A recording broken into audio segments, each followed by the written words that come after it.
என்னது மன்னராட்சி? யாரை அவமானப்படுத்துறீங்க?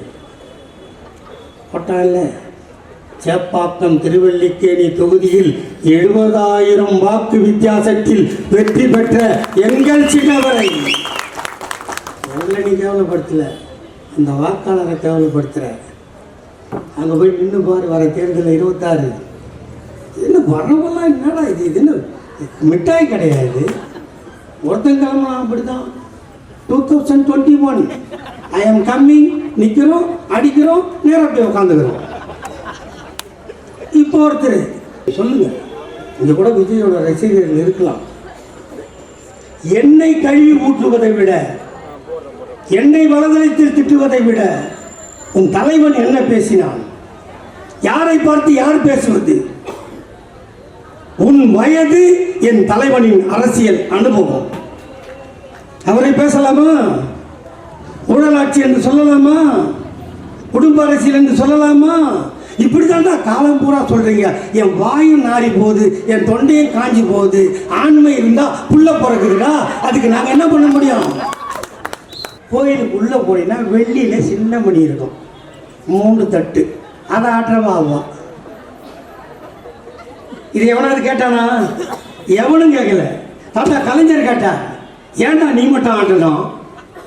தாழ்த்தப்பட்டவனையும் பிற்படுத்தப்பட்டவனையும் நீ ஆட்டினால் சின்னமணியும் ஆடும், ஆண்டவனும் பேசுவான் என்று சொல்லி அனைத்து ஜாதிக்காரனையும் அர்ச்சகராக்கி அழகு பார்த்தவன் முத்தமிழ்.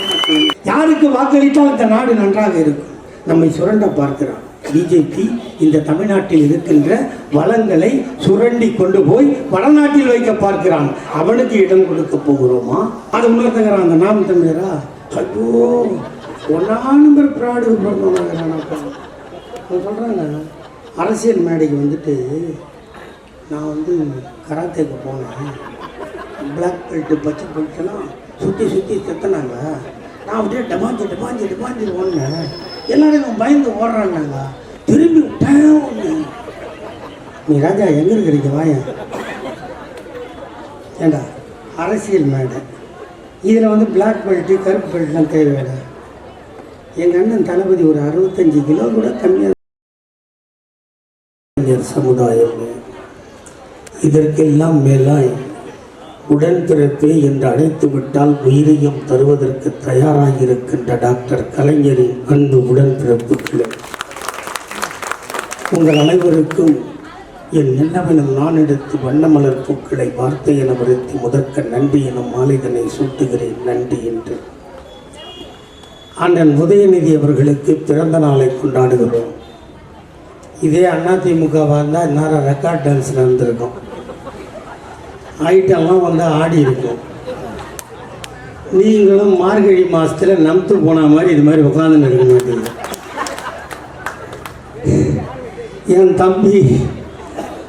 என் தம்பி எவ்வளோ முயற்சி பண்ணுறாப்புல உங்களை கைத்தட்ட வைக்கணும், சிரிக்க வைக்கணும்ன்ட்டு.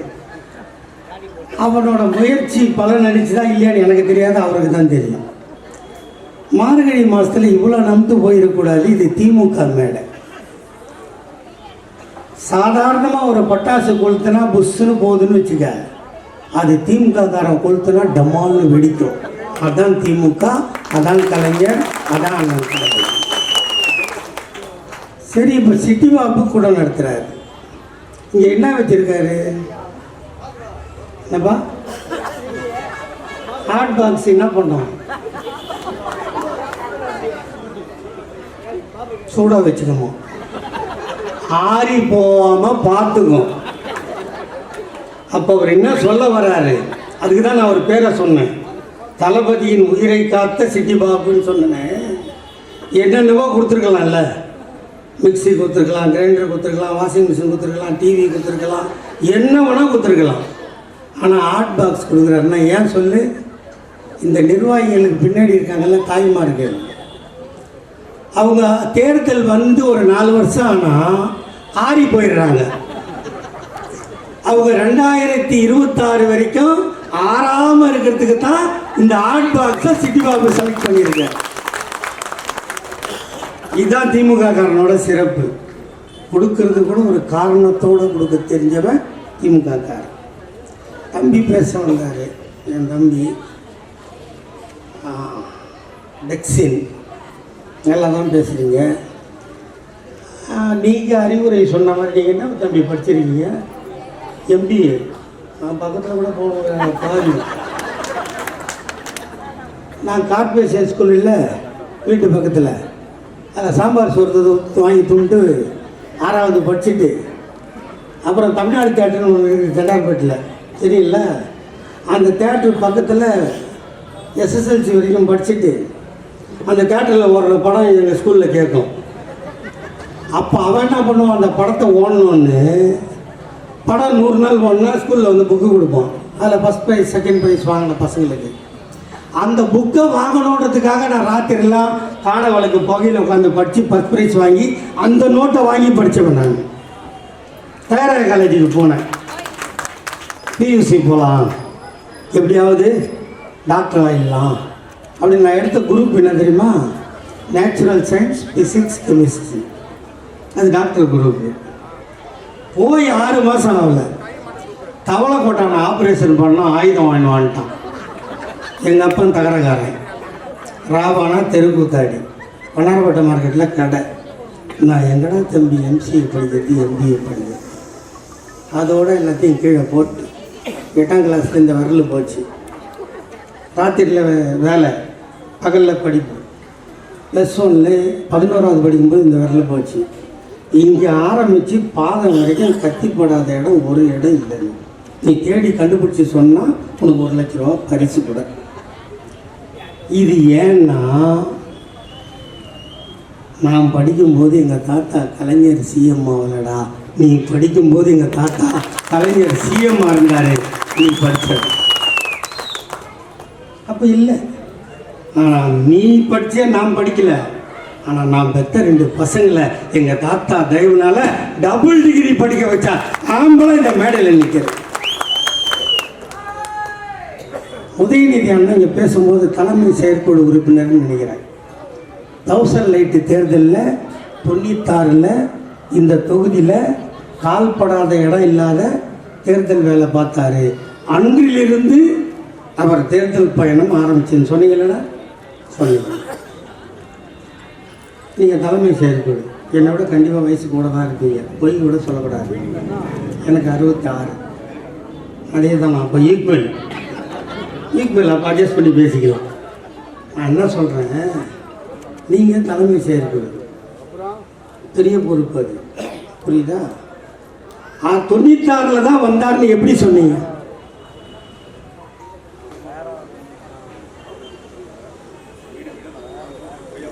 அப்போதான் அவரோட கட்சி வேலை ஆரம்பிச்சதுன்னு எப்படி சொன்னீங்கன்னா என் கேள்வி.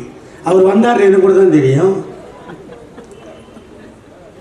தந்தைக்கு திருமணம் நடந்து 3 மாதங்கள் கடந்த நிலையில் தந்தை சிறைக்கு போனால் அந்த தாயின் குடும்பம் அந்த கருவில் இருக்கும் குழந்தையை என்ன கேவலமாக பேசியிருக்கார். இது கருவான நேரம் தான் அந்த அப்பன் போயிட்டான் சொல்லுவாங்களா இல்லையா? இதை அழிச்சிருன்னு சொல்லுவாங்களா இல்லையா? இதையும் தாங்கி அந்த கரு தாயின் வயிற்றில் கருவாகி அவளுக்கு 5ஆம் மாதம் அரும்படம் வைக்கவில்லை, அவளுக்கு 7ஆம் மாதம் ஜடை தைக்கவில்லை, 9ஆம் மாதம் சீமந்தம் நடக்கவில்லை. தன்னந்தனியாக மருத்துவமனை சென்றாள். அவள் தலையை கோதி, காதலியே, கணவனே, என் காதலியே, உனக்கு சுகப்பிரசவம் நடக்கும், ஏதாவது நடந்தால் உன் கணவன் நான் இருக்கிறேன் பக்கத்தில் என்று தலையை கோதி சொல்ல கணவன் பக்கத்தில் இல்லை. அவளே போனாள், அவளே பெற்றாள். பெற்ற குழந்தையை வீட்டுக்கு கொண்டு வந்தாள், பாலூட்டினாள், சீராட்டினாள், ஆடை போட்டாள். ஆடை போட்ட குழந்தையை மத்திய சிறைச்சாலைக்கு கொண்டு போய், காதலனே, கணவனே, என்னை கருவாக்கியவனே, நீ கருவாக்கிய கருவை நான் அழித்து விடவில்லை, அதை காப்பாற்றி உருவாக்கி ஆடை போட்டு இதோ கொண்டு வந்திருக்கிறேன் என்று காட்டினாள். எங்கள் அன்னை துர்கா பார்த்தார். எங்கள் அண்ணன் தளபதி காட்டிய குழந்தை எங்கள் அண்ணன் உதயநிதி. போங்கடா புறம்போக்குங்களா? என்னது மன்னராட்சி. யாரை அவமானப்படுத்துறீங்க? போட்டான்ல, சேப்பாக்கம் திருவல்லிக்கேணி தொகுதியில் 70,000 வாக்கு வித்தியாசத்தில் வெற்றி பெற்ற எங்கள் சின்னவரை உங்களை நீ கேவலப்படுத்தல, அந்த வாக்காளரை கேவலப்படுத்துற. அங்கே போய் நின்று பாரு, வர தேர்தலில் 26 என்ன வரவெல்லாம் என்னடா இது என்ன மிட்டாய் கிடையாது. ஒருத்தன் கிளம்பலாம் அப்படிதான். 2021 ஐ எம் கம்மிங், நிற்கிறோம், அடிக்கிறோம், நேராக போய் உட்காந்துக்கிறோம். இப்போ ஒருத்தர் கூட்டுக்கு போய் என்னன்றது நீங்க சொல்லுங்க. இங்க கூட விஜயோட ரசிகர்கள் இருக்கலாம். எண்ணெய் கழுவி ஊற்றுவதை விட, எண்ணெய் வலதளத்தில் திட்டுவதை விட உன் தலைவன் என்ன பேசினான்? யாரை பார்த்து யார் பேசுவது? உன் வயது என் தலைவனின் அரசியல் அனுபவம். அவரை பேசலாமா?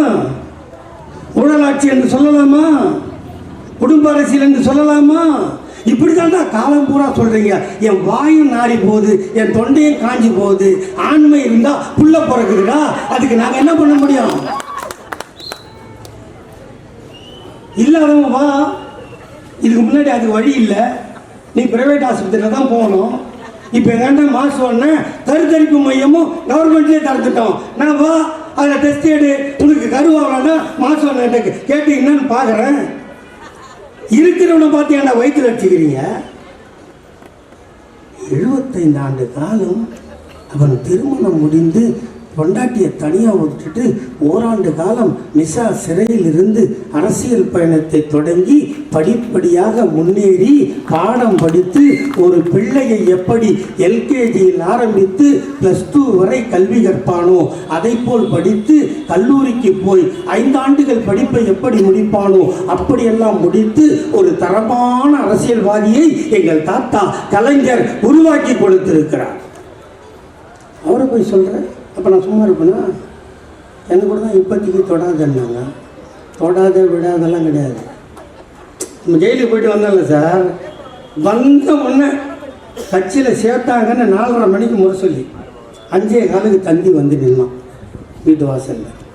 இதான் உங்கள் வீடாங்க.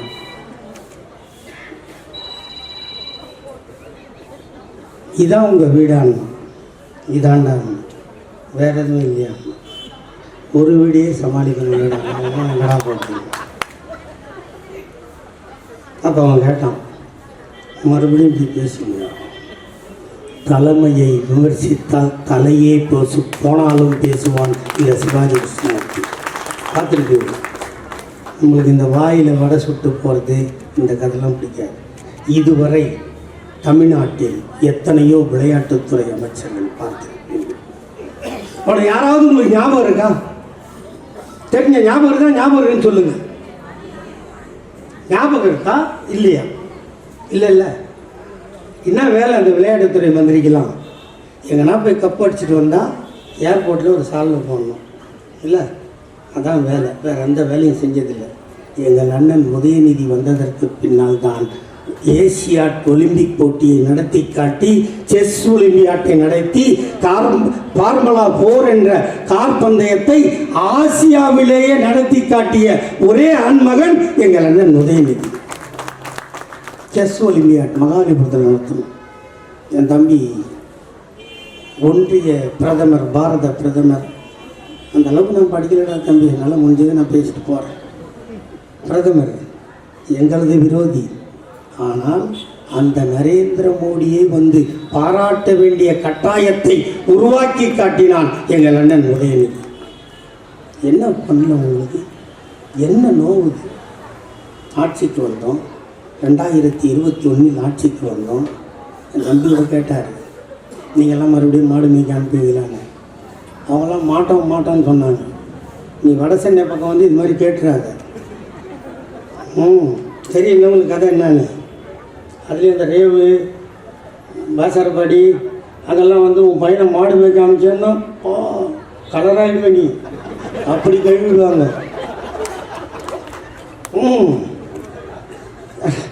நாங்கள் பாடுபட்டு செடி போட்டு நட்டு நிற்க வச்சு தவறாங்க.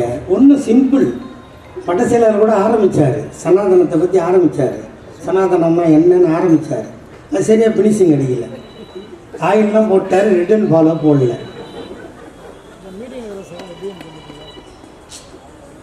எனக்கு மருந்து மாத்திரை கொடுக்குறோம்.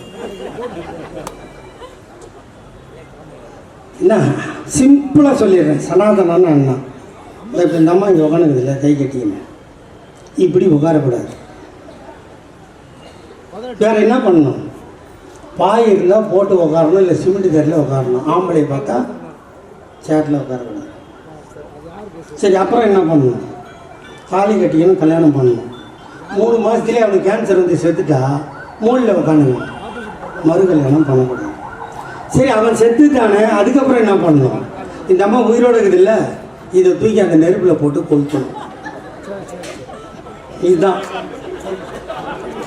தானே? அதெல்லாம் பாவம் ஏன்னா பார்த்தா எங்கள் ஊர் அங்காளம்மாவை பார்க்குற மாதிரி இது. அதை போய் எல்லாத்தையும் கொளுத்து.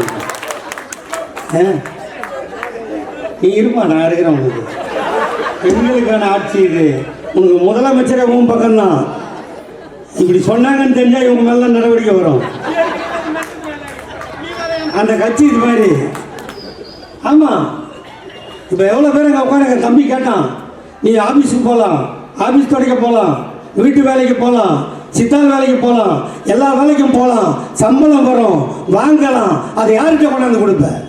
அந்த கேமராவுக்கு பின்னாடி இருக்கிறவங்க தான். என் கேமராவை சரியாக செட் பண்ணிட்டு உட்காந்துருக்கேன்ப்பா, அவங்ககிட்ட நான் பேசுகிறேன்டா தம்பிங்களா. நீங்கள் போட்டு இதுக்கு ஒரு தலைப்பு போடாதீங்களா, நல்ல தலைப்பாக போடுங்கடா. என் பிராணம் போகுதுடா தம்பி. ஆஃபீஸுக்கெல்லாம் போகிறீங்க வேலைக்கு, சம்பளம் வாங்கி யார்கிட்ட கொடுப்பீங்க? மாமியார் இருந்தால் மாமியார்கிட்ட கொடுக்கணும், மாமனார்கிட்ட கொடுக்கணும், இல்லை புருஷன்கிட்ட கொடுக்கணும். சரக்கு பார்ட்டியாக இருந்தால் உன்னை நீ எப்போ வரேன்னு ரெடியாக நிற்பான் இல்லையா? சரி, கொடுத்துட்ட. அடுத்த நாள் அதே வேலைக்கு தான் போகணும் நீ இல்லையா? போகலாம், புடவை கட்டிக்கலாம், ஹேண்ட்பேக் மாட்டிக்கலாம், ரப்பர் பேண்ட் போட்டுக்கலாம், செருப்பு போட்டுக்கலாம். எல்லாம் முடிஞ்சு நீ எங்கே போகணுன்னா, அத்தை பஸ்ஸுக்கு காசு கொடு, மாமா பஸ்ஸுக்கு காசு கொடு, அத்தான் பஸ்ஸுக்கு காசு கொடு. கையேந்தினியா இல்லையா? நீ கையேந்துவதை பார்த்து உன்னை பெற்றவர்கள் கண்கலங்கினார்களோ இல்லையோ, எங்கள் அண்ணன் தளபதி கண்கலங்கினார், போட்டார் கையெழுத்து. இனி டிக்கெட் எடுக்கார். அது என்ன பயணம்? உங்கள் விடியல் பயணம். சரி, கையெழுத்து போட்டார், பஸ்ஸில் ஏற்ற, நீ பாட்டுக்கு ஆஃபீஸ் போயிட்ட. வீட்டில் இருக்கிறா லேடிஸ் சில பேர் வேலைக்கு அனுப்ப மாட்டாங்க, அனுப்புறத கௌரவ குறைச்சலாக வேறு நினைக்கிறவங்க இருக்கிறாங்க இல்லை? அந்த லேடிஸ்லாம் கேட்டுச்சு, ஐயா வேலைக்கு போகிறவங்களுக்கு பஸ்ஸு ஃப்ரீ, நான் வீட்டில் இருக்கேன், எனக்கு என்ன ஃப்ரீ? உடனே சொன்னார், உனக்கும் நீ நான் பெற்றெடுக்காத மகனாக நான் இருக்கிறேன், வீட்டில் இருக்கிறாயா? உனக்கு ரேஷன் கார்டு இருந்தால் உனக்கும் மாதம் 1000 தருவேன், அதற்கு பெயர் உங்கள் உரிமை தொகை. ஒத்தாச்சு. வேலைக்கு போகிறவங்களுக்கு பஸ்ஸு ஃப்ரீ, வீட்டில் இருக்கிறவங்களுக்கு 1000 ஃப்ரீ. அவங்க பெற்றவங்களுக்கு 10 பசங்க கேட்குது, தாத்தா தாத்தா எங்கள் ஆயாவுக்கு 1000, எங்கள் அம்மாவுக்கு பஸ்ஸு ஃப்ரீ, நான் ஸ்கூலுக்கு போகிறேன், அடுத்து காலேஜுக்கு போகணும், எனக்கு என்ன கொடுப்பேன்? நான் ஸ்டேஷ்னரி வாங்கணும், ஜெராக்ஸ் எடுக்கணும், நோட்டு புத்தகம் வாங்கணும், இவ்வளோ வேலை இருக்குது, எனக்கு என்ன தருவேன்? உனது தாத்தாவாக உன் சொந்த தாத்தா பார்த்தானோ இல்லையோ, இந்த தாத்தா பார்ப்பான். 6 முதல் 12 வரை அரசு பள்ளியில் படித்திருந்தால் உனக்கும் மாதம் 1000 கொடுத்தாச்சு. உடனே ஆம்பளை பையெல்லாம் கேட்டான், ஐயோ இது என்னையா நியாயம்? ஒரே அப்பா ஒரே அம்மா, பெற்றதும் ஒரே வயிறு, அவளுக்கு 1000, நானேயா பாவம் பண்ணேன். 3 வருஷம் ஆயிடுச்சு. உடனே சொன்னார், உங்கள் தாத்தனாக நான் இருப்பேன், நீயும் 6 முதல் 12 வரை அரசு பள்ளியில் படித்திருந்தால் உனக்கும் மாதம் 1000 தருவான் இந்த ஸ்டாலின். கொடுத்தாச்சு. பஸ்ஸு ஃப்ரீ, வீட்டிலேருந்து 1000 ஃப்ரீ, படிக்க போனால் 2 பேருக்கும் 1000 ஃப்ரீ. உடனே அந்த 1ஆவதுலேருந்து 5ஆவது படிக்கிறதுல பச்சை குழந்தைங்க அதுங்க கேட்டுச்சு, தாத்தா தாத்தா எல்லாருக்கும் கொடுத்துட்டேன், எங்கள் ஆத்தாலும் வேலைக்கு போகிறா, எங்கள் அப்பனும் வேலைக்கு போகிறான், காலையில் டிஃபன் கிடையாது எங்களுக்கு, நாங்கள் பசியோடு ஸ்கூலுக்கு போனோம், பசியோடு இருக்கிற வயிறை பார்ப்பனா, வாத்தியார் சொல்லி கொடுக்குற படிப்பை கேட்பேனான்னு கேட்டுச்சு. உங்கள் தாத்தா நான் இருக்கிறேன். இன்று முதல் உங்களுக்கும் காலை உணவு. இதை விட என்ன வேணும்? இதையும் தாண்டி அவரது திட்டங்களிலேயே என் நெஞ்சை தொட்ட திட்டம் இதோ இருக்குது. நெல்சன் மாணிக்க ரோடு. இங்கே ஆக்சிடென்ட் ஆனால் கவர்மெண்ட் ஆஸ்பத்திரி எங்கே இருக்குது? கேஎம்சி. அதை விட்டா ஜிஹெச். அதை விட்டா ஸ்டான்லி. இங்கேருந்து கேஎம்சிக்கு போகிறதுக்கு 20 நிமிஷம் ஆகுமா? அதுக்குள்ளே செத்து போயிட்டேன். யார் காப்பாற்றுறது? நாடு சுதந்திரம் 75 வருஷம் ஆச்சு. இல்லை, சிரிக்காத. எனக்கு மனசில் பட்ட திட்டம் இது. இங்கேருந்து போகிறதுக்கு 10 நிமிஷம் 15 நிமிஷம் ஆகும். ஒன்றா ட்ரைக்கில் போனால் கூட அதுக்கு முன்னாடி போக முடியாது, உயிர் போயிடும். இதை பற்றி எவனாவது தமிழ்நாட்டை ஆண்டவர்கள் யாராவது யோசித்தார்களா? என் தலைவன் தளபதி யோசித்தார். நம்மை காக்கும் 48. நீ இந்த சாலையில் அடிபட்டால் எந்த ஆஸ்பத்திரியோ போய் சேர்ந்து கொள். உனக்காகும் 48 மணி நேரம் செலவை உங்கள் முதலமைச்சர் ஏற்பான். சரி, எல்லாருக்கும் கொடுத்தாச்சு. பொம்பளை பையனும் ஆம்பளை பையனும் படித்தாச்சு. படித்தா வேலைக்கு போகணும். வேலைக்கு போனால் என்ன கேட்பான்? எக்ஸ்பீரியன்ஸ் இருக்கான்னு கேட்போம். அப்படி எங்கே போகணும்? கம்ப்யூட்டர் சென்டருக்கு போகணும் இல்லையா? எம்எஸ் ஆஃபீஸ் படிக்கணும், ஜாவா படிக்கணும், டேலி படிக்கணும். அப்போ தான் வேலை கொடுப்போம் இல்லையா? அப்போ அதுக்கு போகிறதுக்கு ஃபீஸ் கட்டணும். அதை பார்த்தார் எங்கள் அண்ணன் தளபதி. நீ அதையும் செய்ய வேண்டாம், நான் முதல்வன் திட்டத்தின் மூலம் உனக்கு பயிற்சியும் நானே தருகிறேன். கொடுத்துட்டோம். படித்தாச்சு, பயிற்சி கொடுத்தாச்சு. வேலை வேணும். வேலைக்கு எங்கே போகிறது? நம்ம பழனிசாமி எல்லாத்தையும் கம்பெனி இழுத்து மூடி கல்லாப்பட்டியை தொடச்சி நக்கி காலி பண்ணிட்டு போயாச்சு. கல்லாப்பட்டியில் காசு இல்லை, வேலை கொடுக்க கம்பெனி இல்லை. என்ன பண்ணார்? உலகம் முழுதும் சுற்றினார். இந்த 71 வயதில் உலகம் முழுக்க போய் இந்த மக்களை வாழ வைக்க, இந்த பிள்ளைகளை கரை சேர்க்க, இந்த பிள்ளைகளை உயர்த்தி பிடிக்க உலகம் முழுவதும் போய் தொழில் முதலீட்டாளர்களை சந்தித்து அவர்களையெல்லாம் அழைத்து வந்து இங்கே கம்பெனி துவக்க வைத்து இந்த பிள்ளைகளுக்கெல்லாம் வேலை கொடுப்பேன் என்று சொல்லியிருக்கார். இதை விட என்ன பண்ணணும்? நேற்று பார்த்தீங்கன்னா வானகரத்தில் பொதுக்குழு, அதில் நம்மளை கழுவுறார். இவங்க ஆட்சியில் என்ன காக்க நமக்கு தெரியாது. வாழ வைக்க வேணாம், நம்மை காக்க 48 கொடுக்க வேணாம். தூத்துக்குடியில் போராட்டம் பண்ண 13 பேரை சுட்டு போட்டு நான் டிவியில் பார்த்து தெரிஞ்சுக்கினேன்ற ஒரு முட்டாள் முதலமைச்சர் இந்தியாவில் என்ன பார்த்தீங்களா? இவன் சொல்கிறான் சட்டம் ஒழுங்கு சரியில்லை. இது எந்த விதத்தில் நியாயம்? இல்லை. சரி, இப்போ தளபதி இவ்வளோ செஞ்சிட்டாரு. எங்கள் அண்ணன் உதயநிதி விளையாட்டுத்துறையை மேம்படுத்தி அதில் வெற்றி பெற்றால் கப்பு வாங்கினா, ப்ரைஸ் வாங்கினா, அதில் அரசாங்கத்தில் ஒதுக்கீடில் வேலை தரேன்னு சொல்லிட்டாரு. இவங்களெல்லாம் உருவாக்கின எங்கள் தாத்தா டாக்டர் கலைஞர் இருந்தார் இல்லையா? அவர் என்ன சொன்னார்? என் தாயை ஆணையோ பெண்ணையோ பெற்றுவிட்டால் அதற்கு திருமணம் முடிக்க நீ கஷ்டப்படாதே, காசுக்கு அலையாதே, எவனிடமும் கையேந்தாதே, உன் தாத்தா நான் இருக்கிறேன் வா, திருமண உதவி திட்டம் ரூபாய் 30,000. திருமணம் முடிந்து போனதா? அவர்கள் ஆக்கி சாப்பிட அரிசி இல்லையா? கவலைப்படாதே, தாத்தா நான் இருக்கிறேன் வா, 1 ரூபாய்க்கு 1 கிலோ அரிசி தருகிறேன். அந்த அரிசியை ஆக்கி சாப்பிட கேஸ் அடுப்பும் இல்லையா? கவலைப்படாதே, தாத்தா நான் இருக்கிறேன் வா, கேஸ் அடுப்பும் இலவசமாய் தருகிறேன். ஆக்கி சாப்பிட்ட ஜோடிக்கு பொழுது போகவில்லையா? கவலைப்படாதே, தாத்தா நான் இருக்கிறேன் வா, இலவசமாய் வண்ண தொலைக்காட்சி பெட்டி தருகிறேன். சந்தோஷமாக வாழு. மணமகன் கர்ப்பமாக்கி விட்டானா? 7 மாதம் ஆகி போனதா? சத்தான உணவு வாங்கி கொடுக்க வக்கில்லையா? மாமனார் ஏமாற்றுகிறானா? கவலைப்படாதே, உன் தாத்தா நான் இருக்கிறேன் வா, மாதம் 1000 வீதம் 3000 தருகிறேன். சத்தாக சாப்பிட்டு முத்தாக பெத்து போடு. பெத்து போட்ட பிள்ளைக்கு பால் சுரக்கவில்லையா? சத்தான உணவு உனக்கு இல்லையா? கவலைப்படாதே, தாத்தா நான் இருக்கிறேன் வா, மீண்டும் 1000 வீதம் 3 மாதம் தருகிறேன். சத்தாக சாப்பிட்டு குழந்தைக்கு பால் கொடுத்து முத்தாக காப்பாற்று. வளர்ந்த பிள்ளை பள்ளிக்கு போக வேண்டுமா? ஸ்கூல் ஃபீஸ் இல்லையா? உன்னிடம் காசு இல்லையா? கவலைப்படாதே, தாத்தா நான் இருக்கிறேன் வா, school fees free, uniform free, புத்தகம் ஃப்ரீ, புத்தகம் போடுகின்ற பையும் ஃப்ரீ, அவன் பஸ்ஸில் பஸ்ஸிலே போவதற்கு பஸ் பாசம் ஃப்ரீ. பள்ளிக்கு போன பிள்ளை சவளையாக இருக்கிறானா, கவலைப்படாதே தாத்தா நான் இருக்கிறேன் வா, சத்துணவில் வாரம் 5 முட்டை தருகிறேன். அவன் முட்டை சாப்பிட மாட்டானா, அவனுக்கு வாழைப்பழம் தருகிறேன். அவன் படித்தானா, +1 போனானா, சைக்கிள் ஓட்டுவானா, உனக்கு வாங்கி தர வக்கு இல்லையா, கவலைப்படாதே தாத்தா நான் இருக்கிறேன் வா, இலவசமாய் சைக்கிள் தருகிறேன். அவனும் +1 +2 முடித்தானா, அவனும் காலேஜுக்கு +1 +2 முடித்தானா, கல்லூரிக்கு போக வேண்டுமா, அவனுக்கு கட்டுவதற்கு உன்னிடம் காசு இல்லையா, அவன்தான் வீட்டில் முதல் கிராஜுவேட்டா, கவலைப்படாதே தாத்தா நான் இருக்கிறேன் வா, காலேஜ் ஃபீஸும் ஃப்ரீ.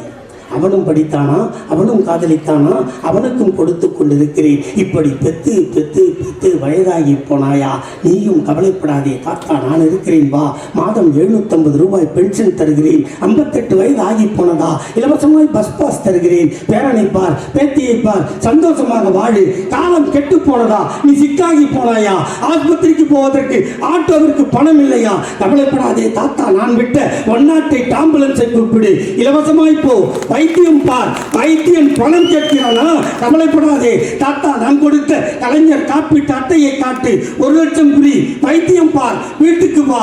காலம் கெட்டு போனதா, நீ செத்து போனாயா, உன் பிணத்தை தூக்க 4 பேர் இல்லையா, தன்மானம் தடுக்கிறதா, கவலைப்படாதே தாத்தா நான் போட்ட சட்டம் மார்ச்சரி வேணும் ஃப்ரீ.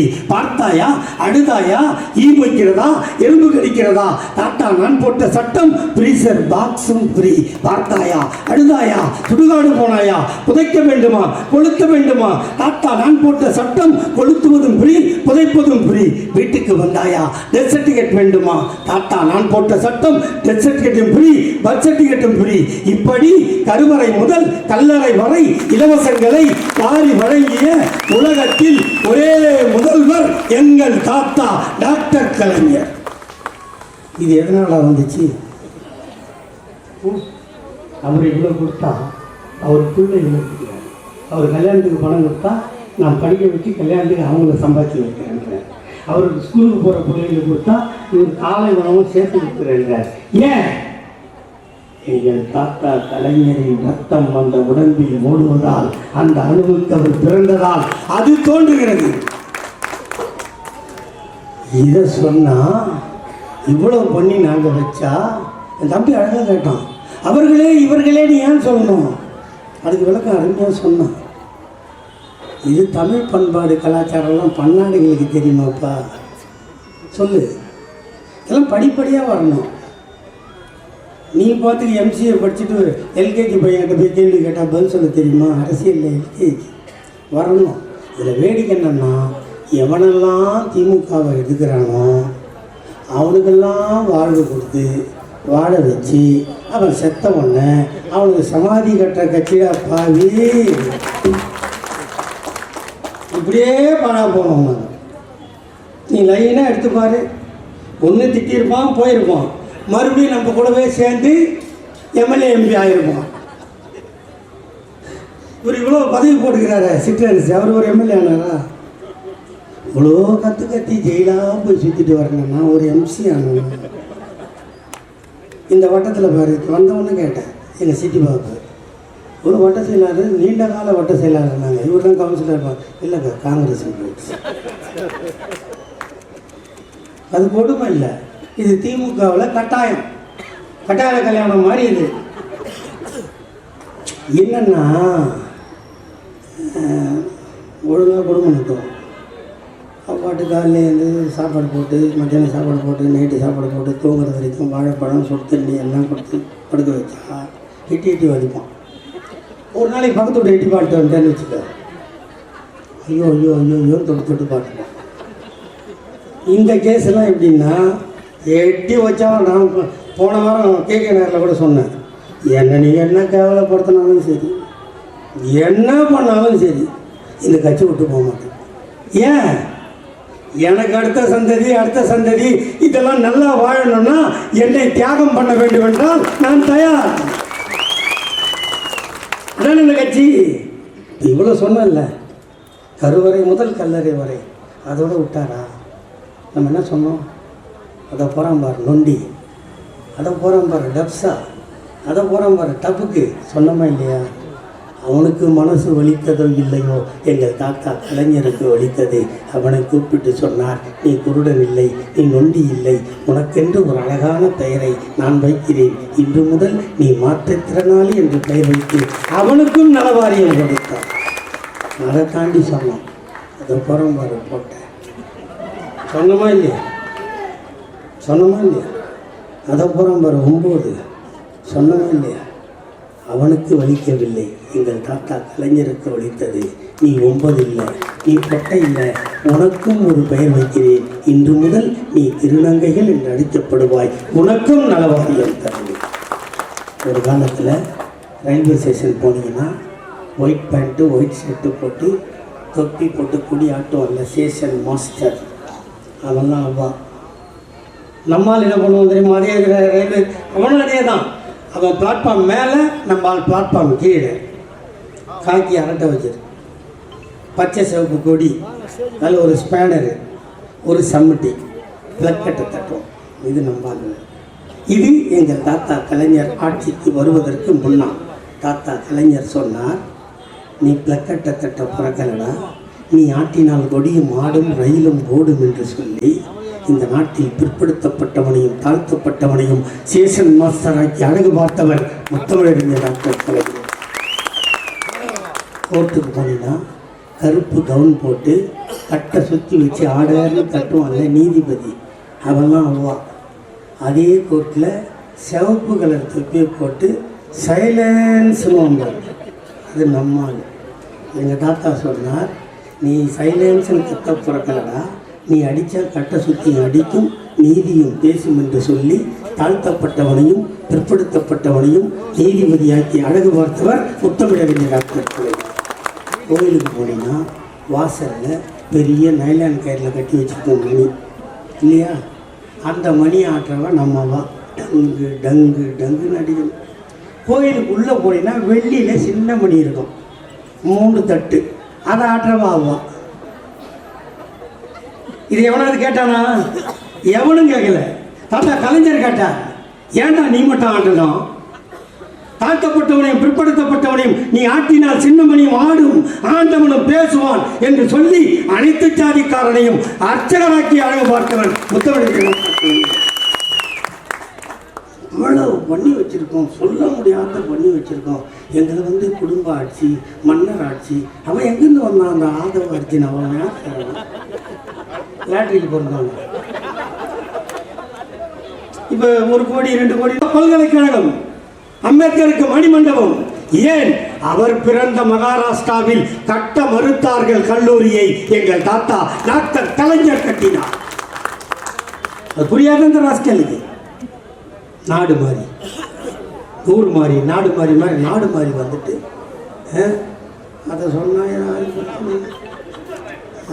இல்லை, சொல்றது ஒன்றும் தப்பு இல்லை. நீங்கள்லாம் பார்ப்பீங்கன்னா சொல்கிறேன். யாரும் வரலாம் போவாங்க. ஆமாம்மா, இவ்வளோ பேர் பண்ணுங்கிறீங்கள, சத்தியத்துக்கு சொல்கிறேன். 64 நாள் இருந்தேன். ஒருத்தன் காடு ஜோபியில் வச்சவன் தான்.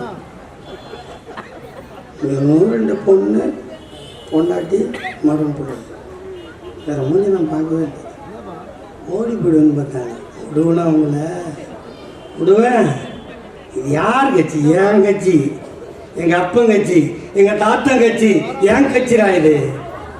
இதுதான் இந்த நாட்டை வாழ வைக்கும் நான் நம்புறேன். இதில் எனக்கு என்ன இல்லை, என் பிள்ளைக்கு என்ன, என் பேரனுக்கு என்ன, அடுத்த தலைமுறைக்கு என்ன. இதை விட்டா வேற என்ன நடக்கும்? என் தம்பி கேட்டான்ல, விஸ்வகர்மா திட்டம். மாடு மேய்க்கிறோம், மாடு மேய்க்க போ. பண்ணி மேய்க்கிறோம், பண்ணி மேய்க்க போ. நாங்கள்லாம் போயிட்டா நீங்கள் எங்கே போவீங்க? நீங்கள் எங்களை ஆட்டி அடைப்பீங்க. இப்போ இந்த 1000 விளக்கு தொகுதி தானே இது. இந்த தொகுதியில் மார்க்கெட் எங்கே இருக்குது? மார்க்கெட் இருக்குதுல்ல. முன்னாடிலாம் சந்துக்கு 4 செருப்பு தைக்கிற மாதிரி இருப்பானா இல்லையா? இப்போ இருக்கானா? ஏன்?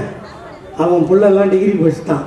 யோ, செருப்பு விருப்பு தைக்கணும், அவன் தான் அவன் மரியாதையா வாயா வீட்டில் நீ வேஸ்டி கட்டின்னு துண்டை போட்டு கம்பீரமாக நடந்து போயான்னு செய்ய வச்ச கட்சி திமுக. செய்ய வச்சது எங்கள் அண்ணன் தளபதி. இதான்டா கட்சி. இவ்வளவு செய்கிறோம். அது உணர்த்துங்கிறான் அந்த நாம் தமிழரா. ஐயோ, 1ஆம் நம்பர் ப்ராடு பிறந்தவங்க சொல்கிறாங்க. அரசியல் மேடைக்கு வந்துட்டு நான் வந்து கராத்தேக்கு போனேன். பிளாக் பெல்ட்டு பச்சை பெல்ட்டெல்லாம் சுற்றி சுற்றி செத்துனாங்க. நான் அப்படியே டமாஞ்சி ஓடினேன். எல்லாரும் பயந்து ஓடுறாங்க. திரும்பி ஒன்று, நீ ராஜா எங்கே இருக்கிறீங்க வாயன் ஏண்டா அரசியல் மேடை, இதில் வந்து பிளாக் பெல்ட்டு கருப்பு பெல்ட்லாம் தேவையில்லை. எங்கள் அண்ணன் தளபதி ஒரு 65 கிலோ கூட கம்மியாக தான் இருப்பார். அப்படி பார்த்தீங்கன்னா எடப்பாடி பழனிசாமி தான் பெரிய ஆள், 120 கிலோ இருக்கும் ஆள். மூட்டை பிடிக்காத மேலே ஒரு பை போட்டு தைப்பாங்கல்ல, அந்த சைஸில் இருக்கிறான். நம்ம கொரோனா வந்தது, நம்ம ஆட்சியில் வந்தோம் 21.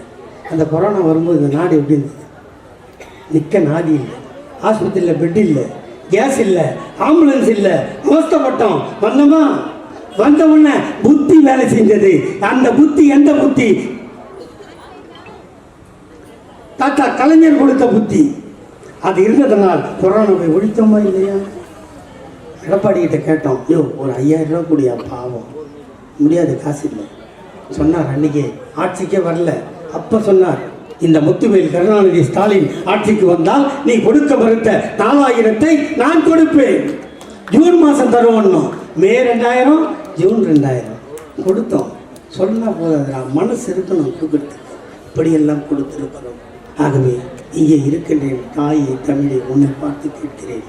நீங்கள் உங்கள் நெஞ்சில் கை வைத்து சொல்லுங்கள், யாருக்கு வாக்களித்தால் இந்த நாடு நன்றாக இருக்கும். நம்மை சுரண்ட பார்க்கிறான் பிஜேபி. இந்த தமிழ்நாட்டில் இருக்கின்ற வளங்களை சுரண்டி கொண்டு போய் வடநாட்டில் வைக்க பார்க்கிறான். அவனுக்கு இடம் கொடுக்க போகிறோமா? அவனுக்கு துணையாக நிற்கிறார்களே இப்போது விஜய், சீமான் போன்றவர்கள் எல்லாம், அவர்களுக்கு துணை நிற்கப் போகிறோமா? நம்மை திட்டுகிறாய், இல்லை என்று சொல்லவில்லை. இந்த தமிழ்நாட்டை நாசமாக்க பார்க்கிறான் பிஜேபி. அவனை ஏன் நீ கேள்வி கேட்க தயங்குகிறாய்? ஆகவே சொல்கிறோம், நீ பிடி. அதிமுக அது காலை கழுவுகிறது, அதை விமர்சிக்க மறுக்கிறார், எங்களை விமர்சிக்கிறார். இந்த நாட்டுக்காக, நாட்டு மக்களுக்காக பல தலைவர்களை, பல உயிர்களை தியாகம் செய்த கட்சி திமுக. கொரோனா வந்தது, இதோ பக்கத்தில் டி நகரில் அன்பழகனை உயிரோடு பறிகொடுத்தோம். யாருக்காக? இந்த நாட்டு மக்களுக்காக.